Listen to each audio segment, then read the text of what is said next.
everyone, welcome back to my channel. My name is Jess and today we are going to make together a lip balm for Easter or Valentine's Day, and we're going to make a chocolate lip balm with all natural ingredients, and we're going to use a cocoa powder or cacao powder or like raw cacao to tint the lip balm and to give it flavor. So instead of using a mica today, we're going to be using a natural ingredient that you use for baking or cooking. And I'm going to explain to you the benefits of using natural lip balms, the ingredients we're going to use. I'm going to give you a recipe or more like a formulation so that you can follow along step by step. If you're a beginner, this is perfect. If you're experienced, this will still be great for you because I will outline all the ingredients that you can use and make this for yourself or your customers. So let's get busy doing that now. There are a lot of benefits for using natural lip balms on your lips. So instead of using like some of the store-bought ones have a lot of synthetic ingredients in them, natural lip balms don't necessarily have this. There's no harmful chemicals in them which can dry out your lips and damage them. In addition to keeping your lips healthy, you can also use them to hydrate your lips. So there's ingredients like jojoba oil, beeswax, and shea butter, which provide lots of nourishing and moisturizing effects that help to put moisture back into your lips and prevent dryness and chapping.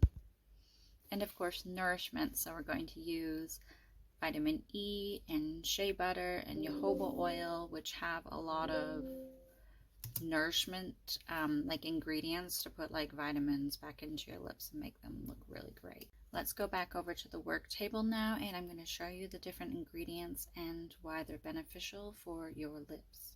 This is shea butter. It is extracted from the shea nut, and it is a really great moisturizer, and it protects your lips from the elements.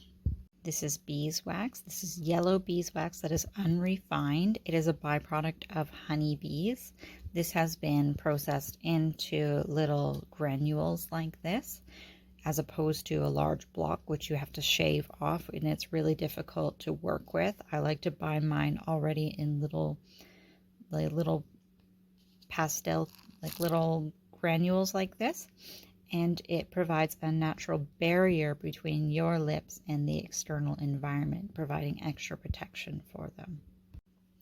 This is raw cacao powder, and it is made by grinding up the cocoa beans, and we're going to use it as a natural flavor and scent and also a color today.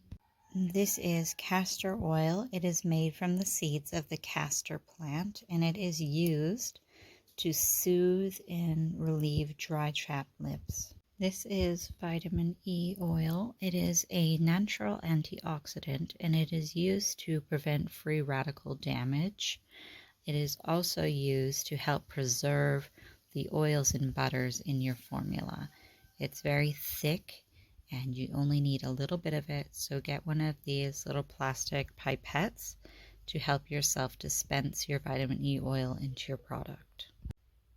This is jojoba oil. It is extracted from the seeds of the jojoba plant, and it is a great natural protector, and it moisturizes as well, and it is actually a liquid wax instead of an oil. It is spelled Jojoba, but it's jojoba.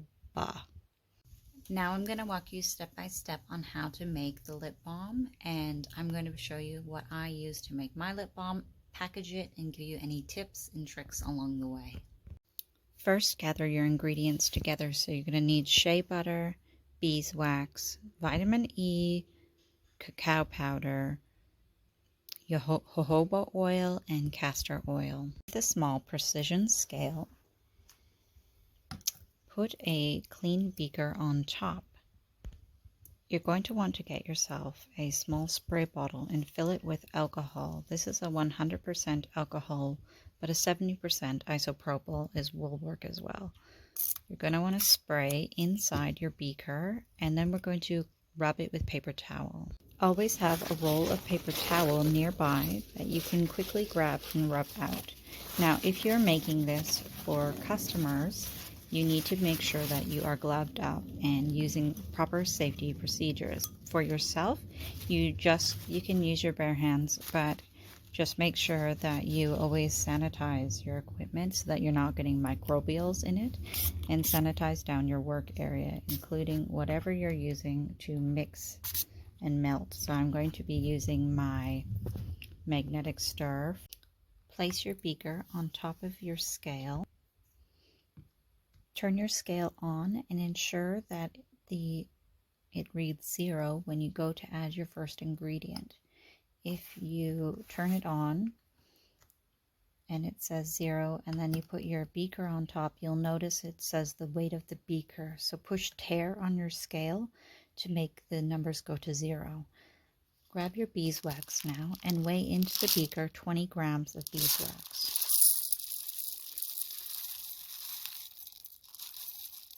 If you're not confident at pouring your beeswax into your beaker, like I am, you're welcome to use the little spoon. Now, because I'm just going to make this for myself, see how I have 0.9?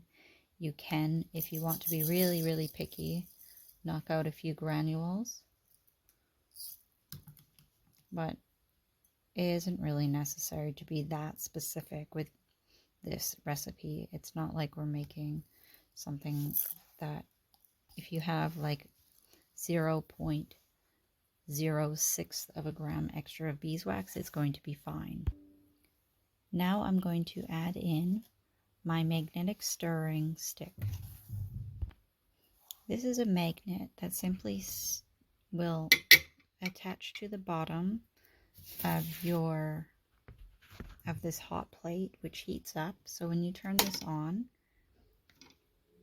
it will start heating up, and if you turn this dial, the magnet will turn and stir the product for you. So I love to use my magnetic stir when I'm making things like lip balms. Apologies for knocking into that. I'm just going to sanitize this again.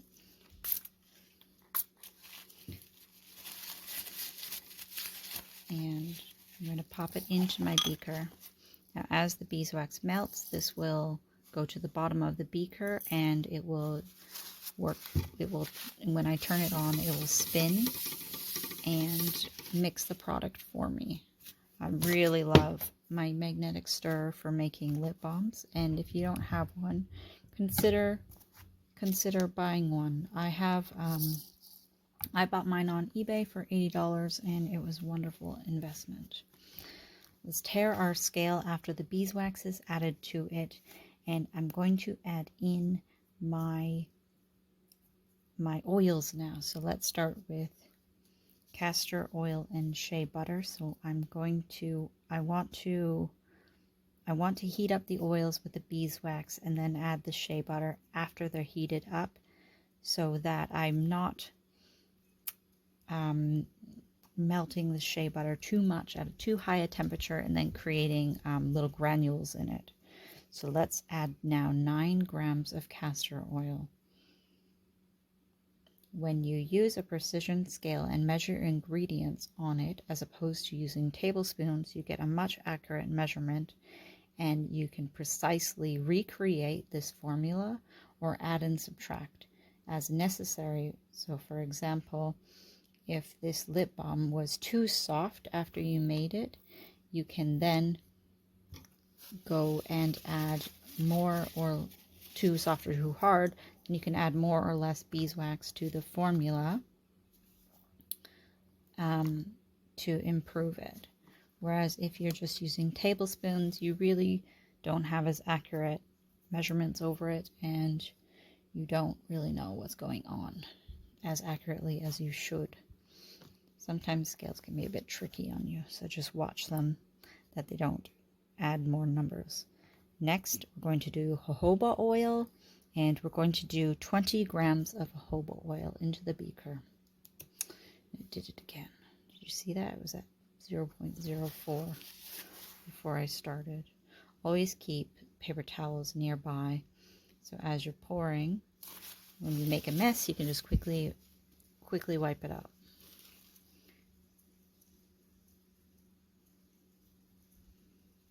Now that we have our beeswax, castor oil, and jojoba oil in our beaker, we are going to put it on top of our magnetic stirrer, turn it on, and set the temperature for about 70 degrees.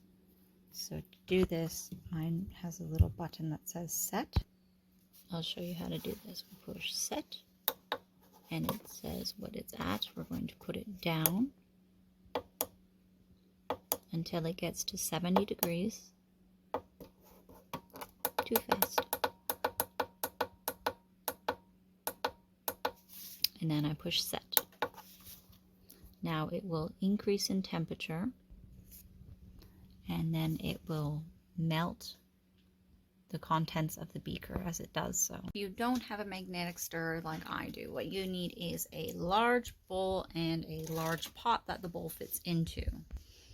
So this is my nice trusty pot that I use to always put my things in that I'm making. This is what you're looking for, a bowl that fits on top. So this is called a double boiler. So you would put your ingredients in the top here that you are melting and water in the bottom, put it on the stove, and then as you would just proceed exactly the same as what I showed you in the video, but instead of using a little beaker, if you still wanted to use a little beaker, you could put it in the top here in some water as well, and put the beaker directly into the pot, maybe on top of an egg ring or something like that. But that's how you would use it. So if you don't have like the fancy magnetic stirrer, just use any bowl that fits on top of any pot, water in the bottom of the pot, and ingredients in the bowl, and it will work perfectly fine.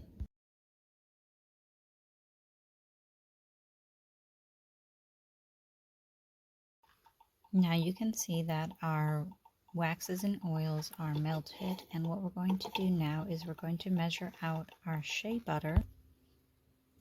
I've turned off the magnetic stirrer for the moment, and you can weigh your shea butter onto a piece of paper towel or onto a little dish.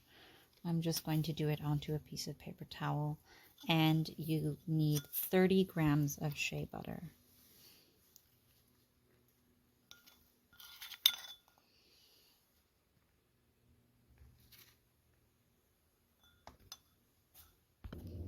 Once you have 30 grams of shea butter weighed out, just put your scale aside.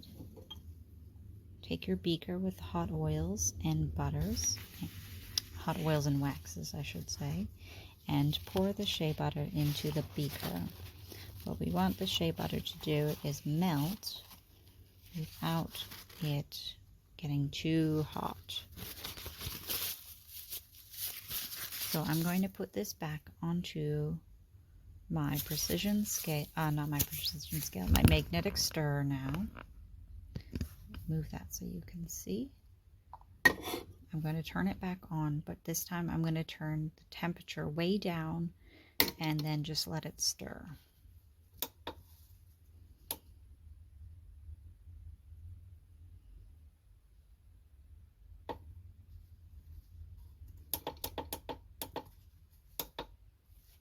Okay, so you can see that it's dropping in temperature, and I'm just going to get this to stir it now. There it goes, stirring away.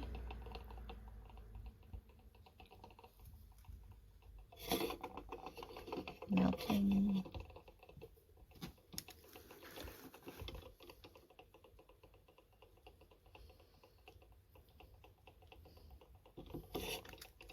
What happens with the shea butter if it gets too hot is that it gets really grainy, and if you've ever seen your product get little grains in it, it's because the shea butter got overheated. So just try to do this method where you melt your oils and waxes first, heat them up, and then add the shea to them. and let the shea melt that way at a cooler temperature. Now we can see the shea butter has melted. It is totally liquid now. And what we're going to do next is we're going to measure in our cacao or cocoa powder and vitamin E as well. Grabbing our precision scale, putting our beaker back on top. We're still leaving the little magnet in there because we're going to put it back on top of our magnetic stir again and use it to mix the rest of the ingredients. So turn your scale on, make sure that it's tared to 0. Taking our vitamin E now in our dropper, we're going to see how scales do this sometimes. You got to be really careful with them. Sometimes when you move them, even if you just touch it, they just kind of jump. So we're going to put 1 gram of vitamin E in here with our little dropper. Now, do this slowly. Did you see how I did that? I put 1 tiny little drop in there, and it's at 0.011 already. So we're going to do this slow and watching how the scale here increases even after you've dropped some in. So squeezing our little pipette here to get some of the vitamin E to go up into the tube, and being very careful.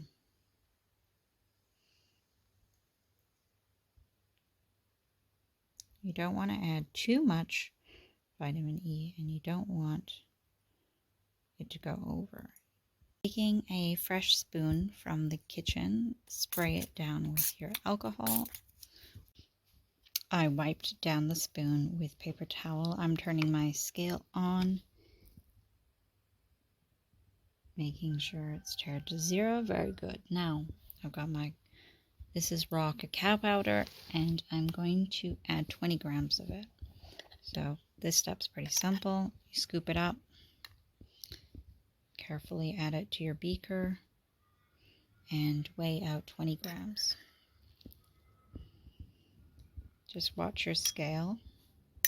At first, do large scoops like this,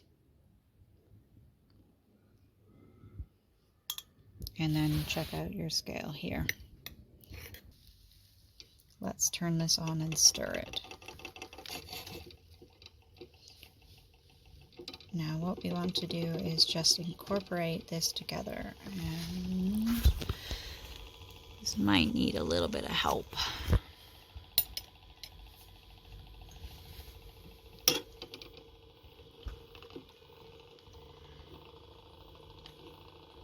There we go.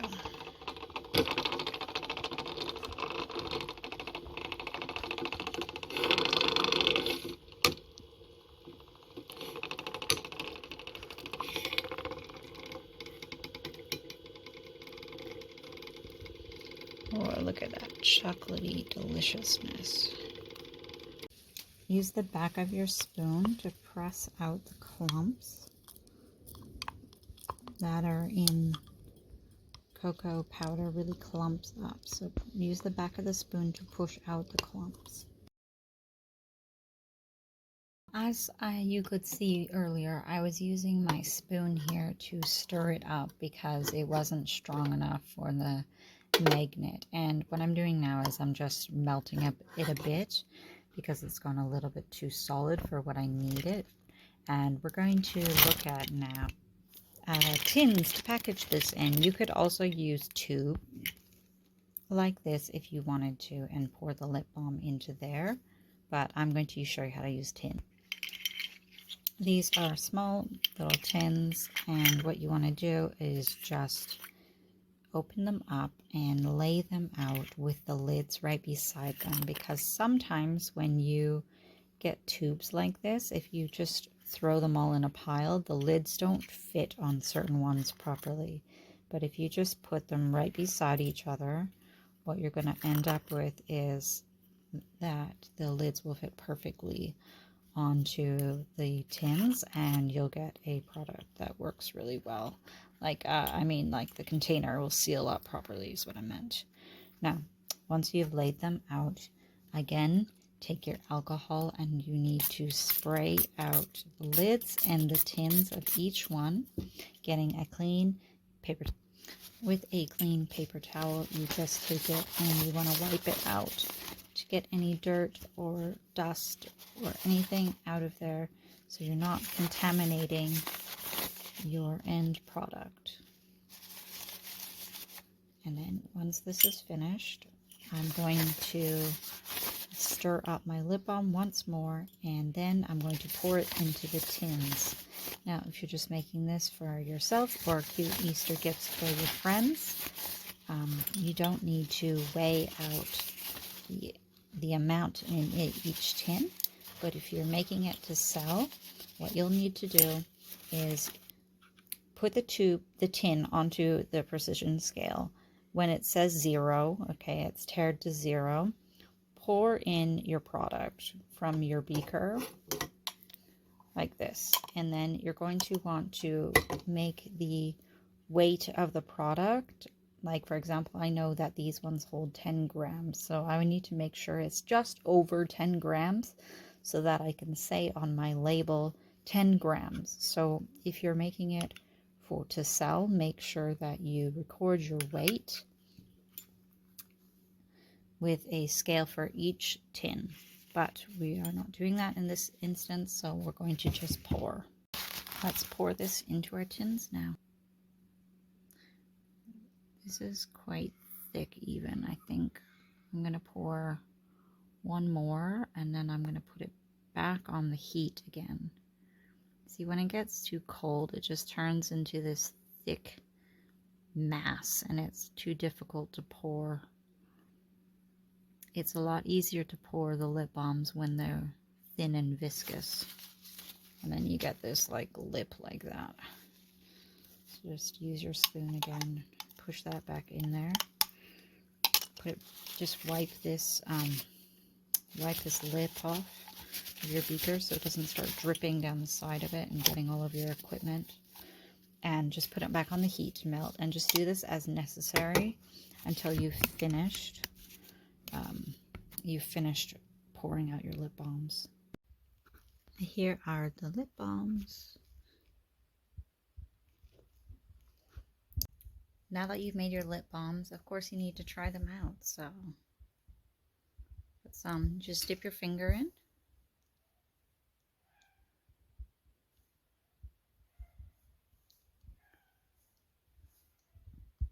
It makes a light color. And I'm making a mess. It has a slight chocolate tinge to it. So there you go, a nice Easter treat. And don't forget to go now clean and sanitize all your equipment for next time, so that the next time you're ready to create something, you've got everything ready to go. I'm going to show you how to make some Easter labels for these. So that will be another video. And you need to check out the Easter playlist, where I'm going to be showing you how to make chocolate themed products for Easter or Valentine's Day for your customers or your loved ones or your friends or whoever else you'd like to give it to.